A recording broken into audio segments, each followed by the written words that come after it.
இதை 6 பகுதிகளாக நான் உங்களுக்கு பிரித்து காண்பித்து தர நான் வாஞ்சிக்கிறேன்.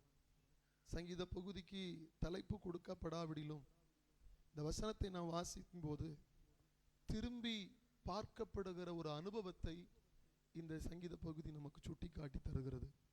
பக்தன் யார் எழுதியிருக்கிறார் என்கிற வார்த்தைகள் இதில் குறிப்பிடப்படாவிடிலும் இந்த வசனத்தினுடைய சில வசனங்கள் வேறு சில புஸ்தகங்களிலும் கொடுக்கப்பட்டிருக்கிறபடியினால் இதனுடைய எழுத்தாளர் இன்னாரா இருக்கலாம் என்றும் கூட நாம் கவனிக்க முடியும்.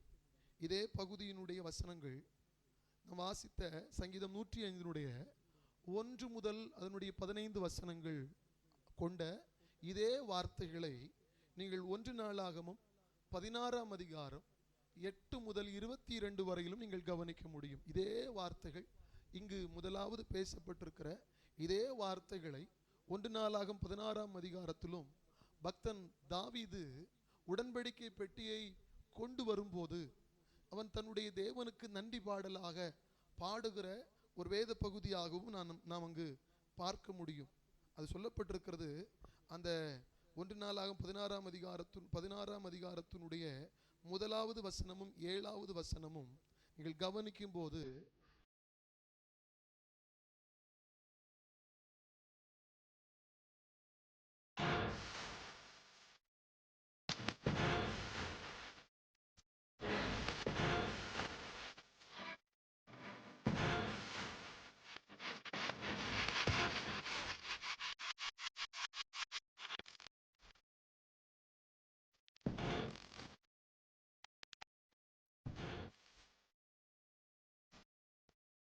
ஆமென், ஹல்லேலூயா.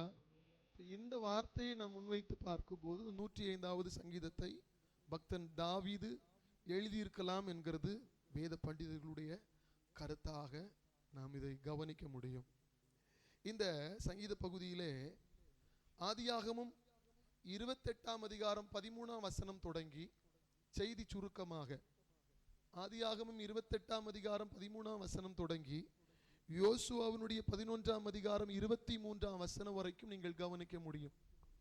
அதாவது ஆண்டவர் ஆபிரகாமுக்கு கொடுத்த வாக்குத்தத்தத்தை முதற்கொண்டு தேவனாகிய கர்த்தர் தன்னுடைய ஜனத்தை நடத்தி கானான் தேசத்திலே தேசத்தை பங்கு கொடுத்த அந்த சம்பவம் வரைக்கும் செய்தி சுருக்கமாக இதை லகுவாக நாம் புரிந்து கொள்ளும்படி இந்த வசனங்களிலே மிக தெளிவாக சொல்லித்தரப்பட்டிருக்கிறது. கிட்டத்தட்ட 33 வசனங்கள் 12ஆம் வசனத்திலிருந்து 45ஆம் வசனம் வரையிலும் 33 வசனங்கள் ஒரு பெரிய சம்பவத்தின் சரித்திரத்தை மிக சுருக்கமாக நாம் புரிந்து கொள்ளுகிறதற்கு லகுவாக நமக்கு இந்த வார்த்தைகளை சொல்லி தரப்பட்டிருக்கிறது. ஒருவேளை நீங்க ஆதியாகமத்திலிருந்து யோசுவா வரைக்கும் வாசித்தவர்களா இருப்பீர்களே, ஆனால் இந்த வசனங்களை வாசித்து பார்க்கும்போது உங்களுக்கு லகுவாய் புரியும். அந்த மொத்த சம்பவத்தையும் மிக அழகாக உள்ளடக்கி பக்தன் தாவீது இந்த வார்த்தைகளை ஆவியானவருடைய துணையோடு நமக்கு எழுதி தந்திருக்கிறார். அல்லேலூயா. இந்த வார்த்தைகளை நாம் மிக உள்ளிட்டு போவோமேயானால் முதல் 6 வசனங்கள் நாம் அவர் ஜனமாய் இருக்கிறபடியினால் நாம் என்ன செய்ய வேண்டும் என்பதை முதல் 6 வசனங்கள் நமக்கு சொல்லித் தருகிறது.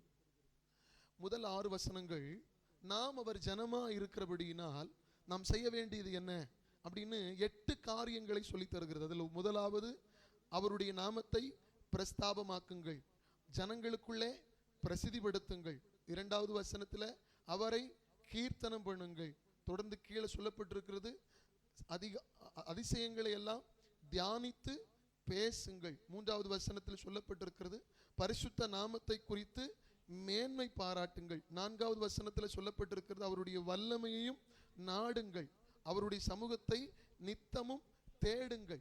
6வது வசனத்தில் சொல்லி தரப்பட்டிருக்கிறது அவர் அதிசயங்களையும் அவர் அற்புதங்களையும் அவர் வாக்கின் நியாய தீர்ப்புகளையும் நினைவு கூறுங்கள். 8 காரியங்கள் நாம் அவருடைய ஜனமா இருக்கிறபடியினால். அதுதான் 5வது வசனம் சொல்லுகிறது அவருடைய தாசனாகிய ஆபிரகாமின் சன்னதியே, அவரால் தெரிந்து கொள்ளப்பட்டவராகிய யாக்கோபின் புத்திரரே. அவருடைய ஜனமா இருக்கிறபடினாலே இந்த 8 காரியங்களை நீங்கள் செய்யுங்கள் என்று பக்தன் அழுத்தமாய் சொல்லுகிறார்.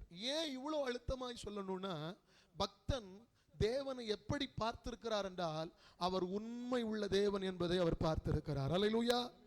இந்த சங்கீதத்தினுடைய மிக முக்கியமான 2 வசனங்கள் 8-9 வசனங்களை கவனித்து பாருங்க. 1000 தலைமுறைக்கென்று அவர் கட்டளையிட்ட வாக்கையும் ஆபிரகாமோட அவர் பண்ணின உடன்படிக்கையும் அவர் ஈசாக்கு ஈட்ட ஆணையையும் என்றென்றைக்கும் நினைத்திருக்கிறார். ஹல்லேலூயா. இப்ப எந்த அளவு அவர் உண்மை உள்ள தேவன் என்பதை பக்தன் தாவீது இந்த சங்கீதங்களில் நமக்கு அதை வெளிப்படுத்தி தருகிறதை நாம் பார்க்க முடியும். அவருடைய உண்மையை 5 தன்மையாக நாம் பார்க்கலாம். 7 முதல் 11 வரை, 7ஆம் வசனம் முதல் 11ஆம் வசனம் வரை தேவனுடைய உண்மை அவருடைய வாக்குத்தத்தத்தில் வெளிப்படுகிறது. 7ஆம் வசனம் முதல் 11ஆம் வசனம் வரைக்கும் அவர் கொடுத்த வாக்குத்தத்தத்தை நாம் பார்க்க முடியும். இது யாருக்கு கொடுக்கப்பட்டதுன்னா, முற்பிதாக்களுக்கு கொடுக்கப்பட்ட வாக்குத்தத்தம். முற்பிதாக்களுக்கு கொடுக்கப்பட்ட வாக்குத்தத்தத்தையும் தேவன் உண்மையாக தன்னுடைய ஜனத்தை நேசிக்கிறதினால் அவர் கிரியை செய்ததை பார்க்க முடிகிறது. ஹல்லேலூயா. இப்போ முதலாவது நாம் கவனிக்கும் போது தேவனுடைய உண்மை அவருடைய வாக்குத்தத்தத்தில் வெளிப்படுகிறது. இரண்டாவது 12ஆம் வசனம் முதல் 15ஆம் வசனம் வரையில் நாம் வாசிக்கும் போது தேவனுடைய உண்மை அவருடைய பாதுகாப்பில் வெளிப்படுகிறது. அவருடைய பாதுகாப்பில் வெளிப்படுகிறது. வசனம் சொல்லுகிறது, ஜனங்கள் பரதேசிகளாயிருந்தார்கள், ஜனங்கள் மறு தேசத்தண்டைக்கு போனார்கள், ஜனங்கள் ராஜாக்களினால் கடிந்து கொள்ளப்பட்டார்கள். அல்லேலூயா. இப்படியெல்லாம் ஒடுக்கப்பட்டாலும் தன்னுடைய ஜனத்தை தேவன் பாதுகாக்கிறவராகவே வெளிப்பட்டார். அல்லேலூயா. அப்போ இரண்டாவது தேவனுடைய உண்மை அவருடைய பாதுகாப்பில் வெளிப்படுகிறது. மூன்றாவது 16ஆம் வசனம் முதல் 22ஆம் வசனம் வரையிலும் தேவனுடைய உண்மை வேதனைகளிலும் வெளிப்படுகிறது. 16ஆவது வசனம் முதல் 22ஆம் வசனம் வரையிலும் அவருடைய உண்மை வேதனைகள், ஜனங்கள் வேதனைகளை சந்தித்த அந்த காலங்களிலும் வெளிப்பட்டதை நாம் பார்க்க முடிகிறது. அல்லேலூயா. தொடர்ந்து 23ஆம் வசனம் முதல் 36ஆம் வசனம் வரையிலும் தேவனுடைய உண்மை அவருடைய வல்லமையில் வெளிப்படுகிறது. அல்லேலூயா. தன்னுடைய ஜனத்திற்காக முற்பிதாக்களுக்கு கொடுக்கும் போது 3 பேருக்கு தான் அவர் வாக்குத்தத்தத்தை கொடுத்தாருன்னு வைப்போமே. ஆனா அவர் யுத்தம் செய்யும் போது வெறும் 3 பேருக்கு வேண்டி யுத்தம் செய்யல. கிட்டத்தட்ட வேத பண்டிதர்களுடைய கருத்தின்படி 30 லட்சத்திற்கும் மேற்பட்ட ஜனங்களுக்காக அவர் தன்னுடைய வல்லமையை வெளிப்படுத்தினார். அல்லேலூயா. ஒருவேளை வாக்குத்தத்தம் கேட்கும் போது நீங்க ஒரு ஆளா கேட்டிருக்கலாம்.